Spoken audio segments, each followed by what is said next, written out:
Mayapur নিতাইগড় kitchen থেকে সবাইকে স্বাগতম। আপনারা কেমন আছেন? আশা করি ভগবানের কৃপায় সবাই ভালোই আছে। আজকে আরেকটা নতুন ভিডিও নিয়ে আপনাদের কাছে চলে এসেছি। আজকে বানাবো চিড়ের পোলাও। এই দেখুন চিড়ে নিয়ে নিয়েছি।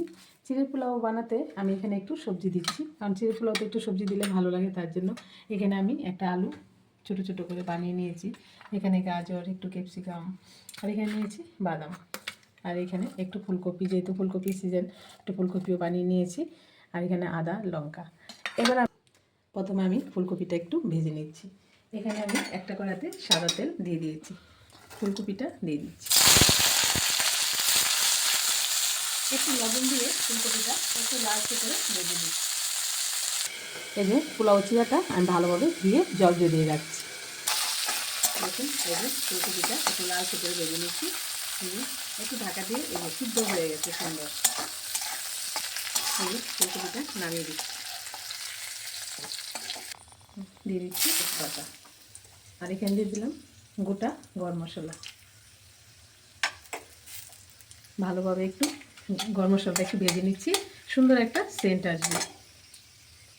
আর এখানে নিয়েছি কাঁচা লঙ্কা কুচি আর আদা কুচি, দিয়ে দিলাম।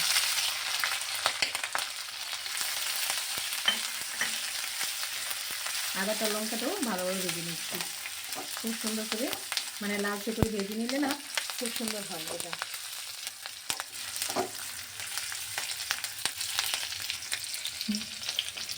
আর এখানে আমি চিড়েটাকে এই যে ধুয়ে জলটা ঝরিয়ে রেখেছি, কি সুন্দর নরম হয়নি, একদম ঝরঝরা, দিয়ে দিচ্ছি।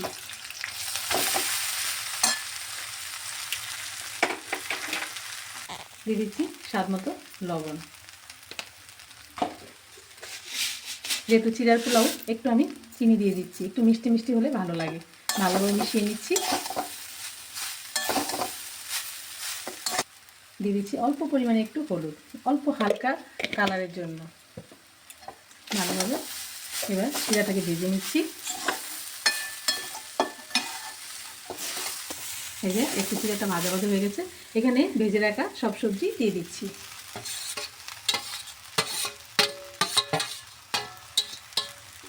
ভালোভাবে একটু মিশিয়ে নিচ্ছি। এখানে একটু মালাই নিয়েছি, এই চিড়ের পোলাওতে একটু মালাই দিয়ে দিচ্ছি, আরও চিড়ের পোলাওটা টেস্ট হবে। ভালোভাবে মালাইটাকে মিশিয়ে নিচ্ছি।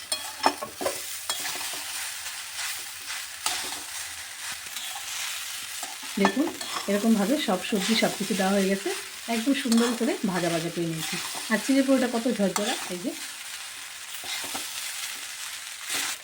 আর এখানে নামানোর আগে দিয়ে দিচ্ছি হাফ চামচ ঘি।